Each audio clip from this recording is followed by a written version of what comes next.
Welcome to Revell Scale Modelling. This is part 4 of Revell's Cruiser ship AIDA, scale 1 to 400.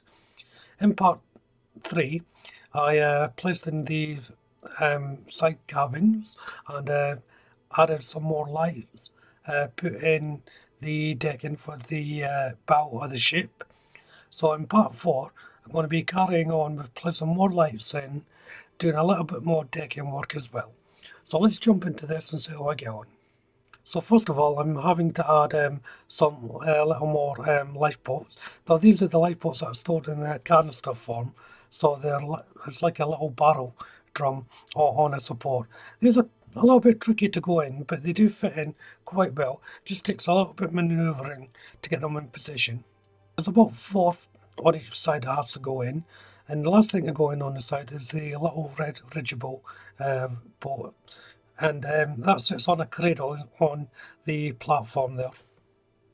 I'm using Revell Aquacolor 382 Wood Brown, and this is for the lower deck of the amphitheatre cinema room of the ship. Now, I was debating whether to change the colour on this through some photographs and everything. This is not really the proper colour of it. It should be more of a marble colour or a light grey colour. But in the end, I decided just to go with what the instructions were calling for on this occasion. The central column is painted in 302 silk black. Again, I'm not sure whether this is the right colour, but this is what the instructions are calling for, but you don't really get to see it. Here I'm making a little modification to the support bracket. Initially, I was going to place this in and not make any modifications, but it would have meant moving some wires around for the lights. So it was better just to snip off the support bars and get the bracket in so that it can hold up the next deck.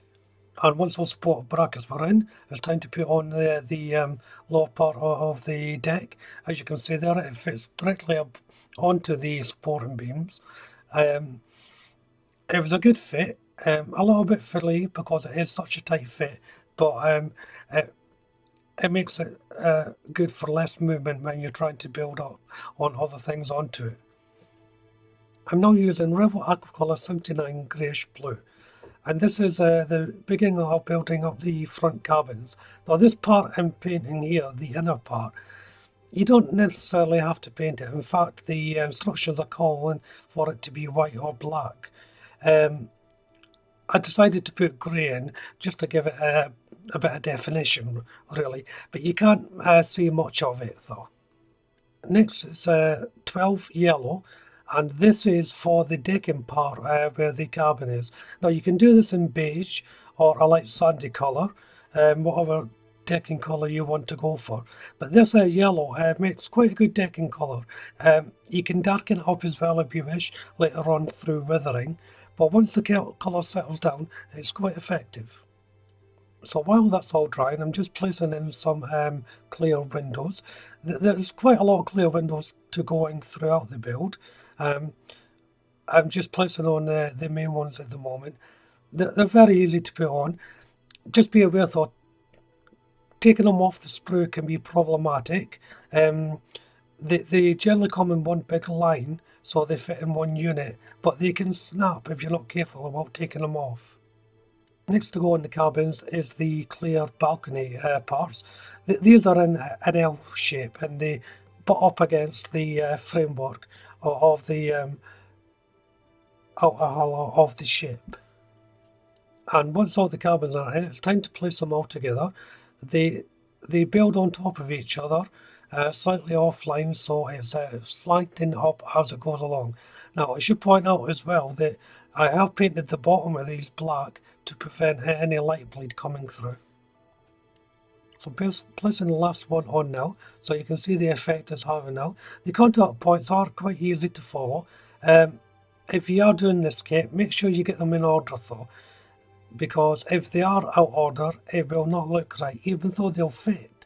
The sequence as it goes up will look slightly off.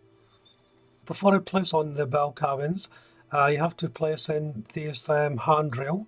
Now this goes just in front of the mount that holds the cabins in place. There is a little contact points along this part here, so that you know exactly where you're going to put them. They're not going to be a bit screwish if you put them on, but it does have a tendency to pop up, so you may want to hold it down a little bit. So as you can see here, I'm starting to place in some more lights. So I've just got a little strip of LED strip lights here, and this is going to be to illuminate the cabin.